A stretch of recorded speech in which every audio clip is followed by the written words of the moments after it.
Ya ahorita le reportábamos la agenda mañana de la toma de protesta de Andrés Manuel López Obrador. A las 8 de la mañana se instala la Cámara de Diputados, se da lectura al bando solemne de declaración del presidente electo, se designan las comisiones protocolarias, intervendrá un representante de cada partido. A las 8 de la mañana, esto ocurrirá en la Cámara de Diputados. A las 9 de la mañana, hora de Hermosillo, se espera el arribo del presidente saliente Enrique Peña Nieto y del presidente electo López Obrador y la toma de protesta constitucional. A las 11:30 rinden protesta los nuevos secretarios de Estado. A las 12:30 es la comida en Palacio Nacional con invitados especiales, y a las 3 de la tarde un mensaje desde el balcón principal de Palacio Nacional del presidente Andrés Manuel López Obrador a las 3 de la tarde ahí en el Zócalo de la Ciudad de México. Y con nosotros esta mañana Rosa Elena Trujillo, académica, vocera del Partido Movimiento Ciudadano. Rosa Elena, ¿cómo está? Buenos días, bienvenida. Buen día, Juan Carlos, un gusto saludarte. Está con nosotros el diputado por el Partido Acción Nacional, Eduardo Urbina. Eduardo, ¿cómo estás? Buenos días, bienvenido. Muy buenos días, Juan Carlos. Bolívar Portugal, politólogo. Bolívar, ¿cómo estás? Buenos días. Buenos días, Juan Carlos. Bienvenido, gracias por estar aquí con nosotros. Si quieren despojarse de sus representaciones para que puedan tener mayor libertad, es decir, que Rosa Elena nos hable como Rosa Elena y que Eduardo nos hable como Eduardo y no como PAN o como MC, para que sea más sabroso esto, ¿no? Porque luego de repente las representaciones los atan, no, les quitan libertades muchas veces, ¿no? Las representaciones. Pues yo he sido muy congruente, Juan Carlos. Sí. Creo que si algo me ha distinguido en mi tránsito de la academia a la política ha sido eso, ¿no? Sí. No me ciego, soy congruente y bueno, esa es una cualidad que quiero seguir conservando. Estamos ante un día histórico como el que tuvo Fox hace 12 años, no, 18. Ay, qué rápido sí. Sí, 18 años. Yo creo que sí, con una dimensión cualitativamente diferente. Creo que lo que veremos mañana es un evento político electoral muy esperado, pero sobre todo creo yo que es un evento, y así lo siento yo en el ánimo ciudadano, Juan Carlos, y sí lo quiero mencionar. Sí hay un ánimo de esperanza, si hay un ánimo de creer en que las cosas son posibles, y creo que eso es importante, independientemente de que podamos tener una posición crítica respecto a muchas de las cosas que vamos a estar enfrentando. Creo que el ánimo ciudadano es un ánimo que desde el 1 de julio se ha visto reflejado. Sí. Creo que permanece, creo que Andrés Manuel llega con un bono democrático, con una legitimidad que creo que hace mucho que no veíamos en términos de la confianza de los ciudadanos hacia él, y creo que ese es su principal activo ahorita, y bueno, veremos qué es lo que pasa, pero creo que sí hay mucha expectativa de todo tipo, pero en el ánimo ciudadano, sí hay un ánimo de esperanza. 63% aprueba López Obrador, según Reforma, una encuesta que publica hoy en la mañana. 71% de los mexicanos se sienten optimistas con el futuro del país, con Andrés Manuel López Obrador, dice Reforma esta mañana. ¿Coincides, Eduardo Urbina, con que hay una esperanza en López Obrador? Sí, definitivamente hay una esperanza. Yo te lo dividiría en dos momentos. Uno, hay como una alegría de que el sexenio de Peña Nieto se termina. Yo creo que es un aliciente a los mexicanos decir es como un tipo de pesadilla del cual ya estamos a punto de despertar. Y pues obviamente el gobierno que viene pues viene legitimado, ¿no? Votación de 53%, más de 30 millones de votos, cosa que nunca se ha visto, y creo que estamos ante la expectativa, sí, de mañana, pero también de ver cómo el nuevo gobierno pues presenta el próximo presupuesto y viene rápidamente, como ha sido en los últimos años, pues el plan de los 100 días, ver con qué cartas de presentación, independientemente que el gobierno toma protesta mañana, pero en la perspectiva ciudadana ya empezó desde hace meses a gobernar.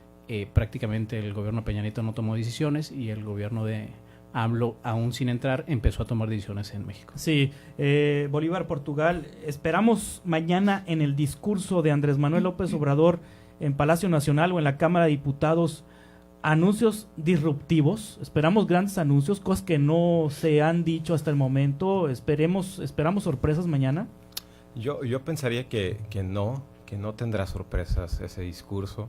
De hecho, el discurso creo que ha sido bastante consistente si uno lo escucha en distintos foros, el discurso más o menos contiene los mismos elementos, ¿no? Nada más por poner un ejemplo, su discurso ante el ejército en la Secretaría de Defensa fue un discurso que sí se le pone atención. Hay, por supuesto, notas que destacan, pero en general hay un discurso muy bien articulado, muy cohesionado ya en torno a un programa, y dudaría que se tenga una suerte de noticia espectacular y tal, que él mismo además ha anticipado que no quiere tener ese tipo digamos, de tónica en su discurso ni en sus acciones, ¿no? Sí. Hacer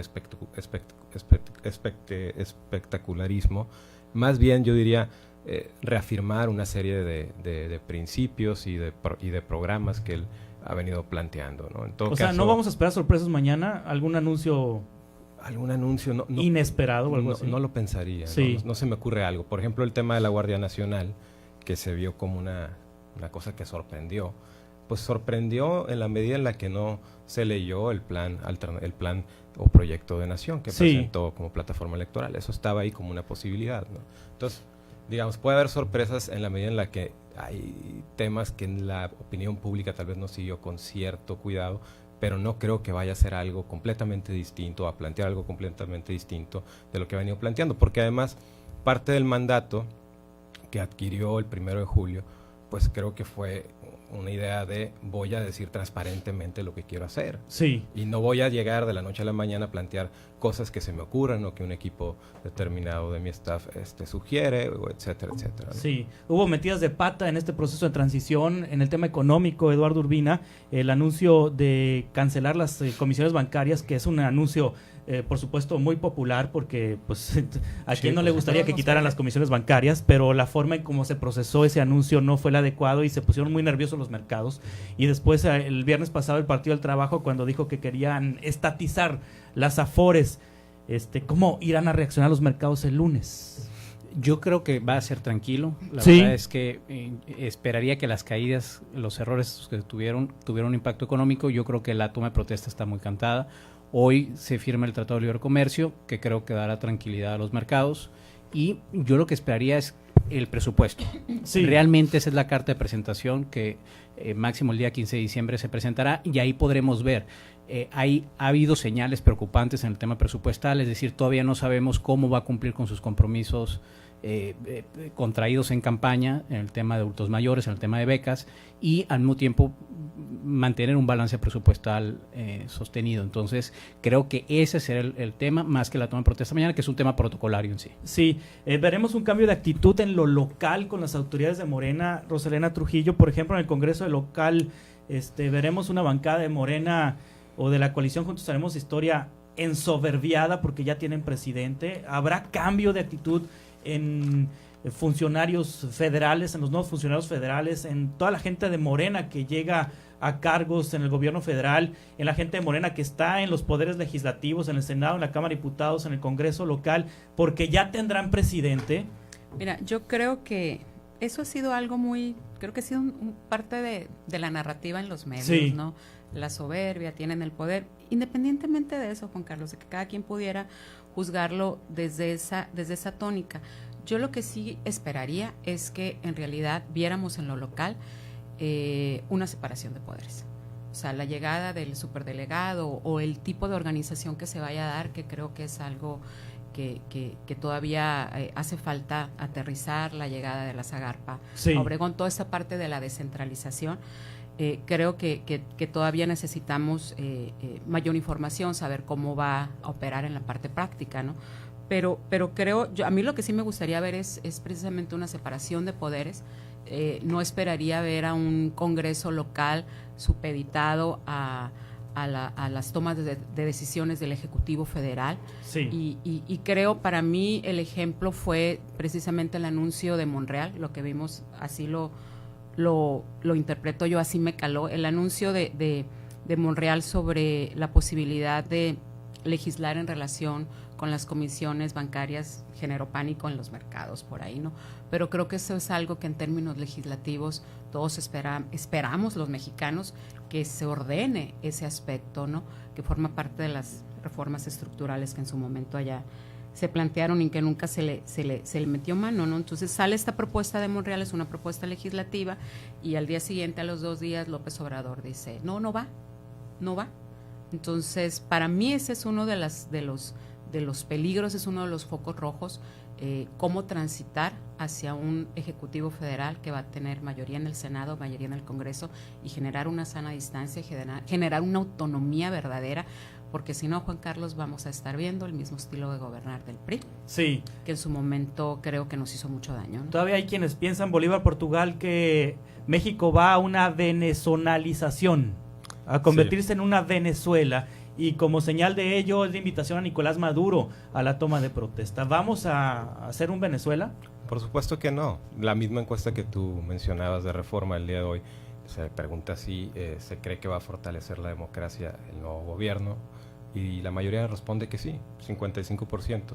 Es decir, creo que hay una separación, una escisión entre una parte de la opinión pública muy reducida a la comentocracia o la opinión publicada, y otra parte que es la población, donde hay, digamos, ciertas expectativas más positivas, y donde creo que esta forma de informar, que es un poco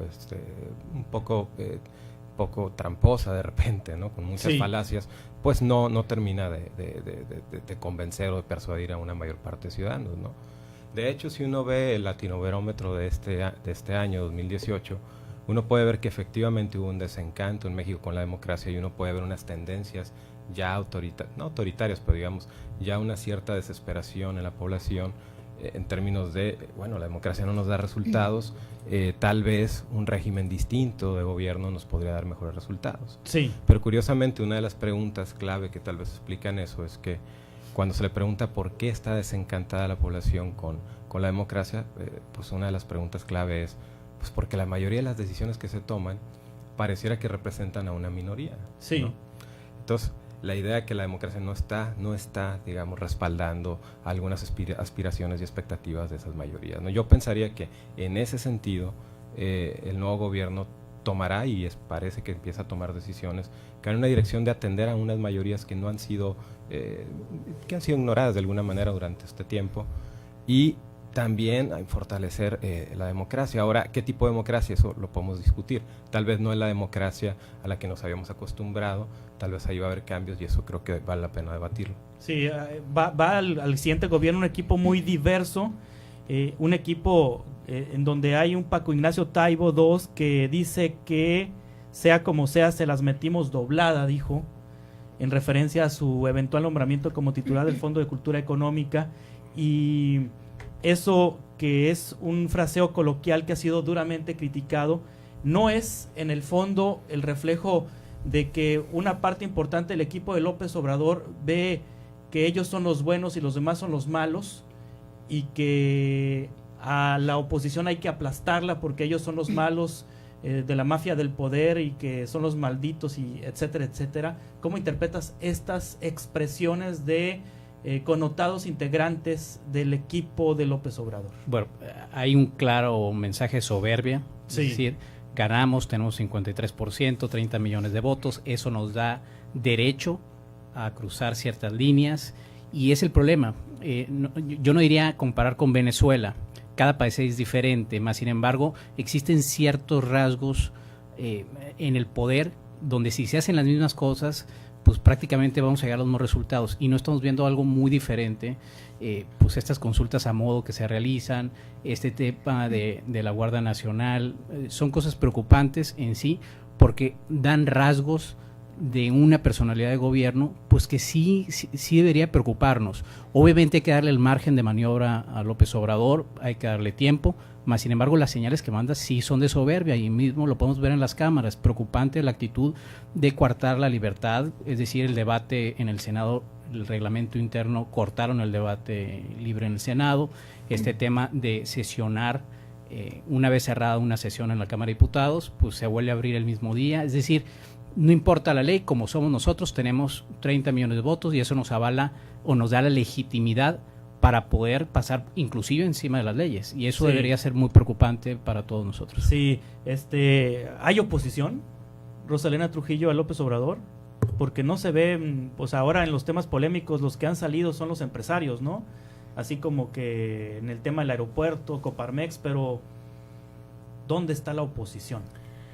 Debe estar por ahí en algún lugar. Mira, yo creo que la oposición yo la veo también en dos niveles, en el nivel de lo local Sí. y en el nivel de lo federal, y las expresiones creo yo que sí son distintas. Creo que desde los partidos se puede construir no únicamente un discurso y una narrativa, sino en realidad toda una acción política para hacer contrapesos. Creo que toda democracia necesita contrapesos reales. Para mí ese es el reto, no contrapesos simulados, porque creo que hemos transitado durante muchos años viendo contrapesos simulados, y creo que eso lo hemos visto mucho en esta debatida relación PRI-PAN, por ejemplo. Sí. Entonces, para mí creo que los contrapesos deben de existir. La llegada de López Obrador, ya no de pasar de presidente electo a estar generando toda una política pública, trabajando ya con todo un gabinete instalado, creo que va a empezar a definir las reglas del juego. Creo que va a empezar a definir los diferentes escenarios desde donde la oposición tendrá que hacer contrapesos, ¿no? Yo veo al menos dos actores políticos que creo que ahorita en Jalisco, Alfaro, que también está a punto de tomar protesta, y por otro lado Javier Corral en Chihuahua, que creo que han sido quienes hasta ahorita han generado algunas voces importantes, que son serios los dos, ¿no? Sí, exactamente, ¿no? Entonces creo que la oposición, más que ser golpeadora, para mí la oposición debe ser una oposición de diálogo, debe ser una oposición de construcción, y debe de ser de contrapesos definitivamente. Y Sí. creo que en muchas de las decisiones que nos ha estado anunciando López Obrador, o muchas de las que ya han estado caminando, creo que sí se necesitan contrapesos serios, ¿no? Sí, pues mañana es la toma de posesión. Me gustaría que en una palabra dijeran, ahorita me compartieran cuál es el primer gran tema que López Obrador debe de abordar o debe trabajar Bolívar. El de seguridad, sin duda. Seguridad pública. Roselena. La corrupción. Corrupción, aunque dice que va a perdonar a los del pasado, ¿no? Para mí es un gran tema. ¿Irá a perdonar a los del pasado, Bolívar? No lo sé, habría que ver. Porque Operación Zafiro, por ejemplo, Canoveles ahora en los escándalos nacionales. Pues ya lo dijo, ¿no? No lo sé, yo creo que ahí va, hablando de contrapesos, hay que esperar a ver cómo se van a ir configurando el resto de las instituciones, ¿no? Creo que está claro que él no puede decir como presidente, yo me voy a encargar de impartir justicia, no es su función. Sí, es el Poder Judicial, es el Poder Judicial, y además tiene que definirse la Fiscalía, que eso va a ser muy importante, el nombramiento que venga ahí, si es más cercano, menos cercano, si es alguien más profesional, menos profesional, bueno, todo esto que se ha discutido antes, y luego ir dando un poco de espacio a ver cómo se va desenvolviendo esto. Yo creo que ahí hay que hacer una lectura compleja en términos de cambio de régimen, ¿no? Un cambio de régimen puede ser pactado y puede suponer impunidad, y ha pasado en muchas partes, ¿no? En España, por ejemplo, uno ve que el franquismo ahí está vivo todavía, ¿no? Y que no se logró, digamos, transitar a un régimen donde se rindieran cuentas, ¿no? Esta época. Y lo mismo en otras partes, Chile, etcétera, ¿no? Hay que ver si aquí se va a seguir una línea más pactista, o una línea en la que las instituciones gradualmente se vayan fortaleciendo y puedan impartir justicia. Entonces, seguridad, corrupción, seguridad. Eduardo Urbina, seguridad. Es prioritario. Yo te diría que es como el gran pendiente. Obviamente fue eclipsado un poquito por la enorme corrupción de Peña Nieto, pero vivimos el año pasado el año más violento que hemos tenido. Una falta grave de libertad de expresión. Debemos de recordar que también fue el sexenio con más periodistas asesinados, y tenemos grandes riesgos democráticos en la mesa. Obviamente también tenemos que encontrar la definición de este cambio de régimen. Hasta ahorita nadie nos los ha explicado en qué dimensión está.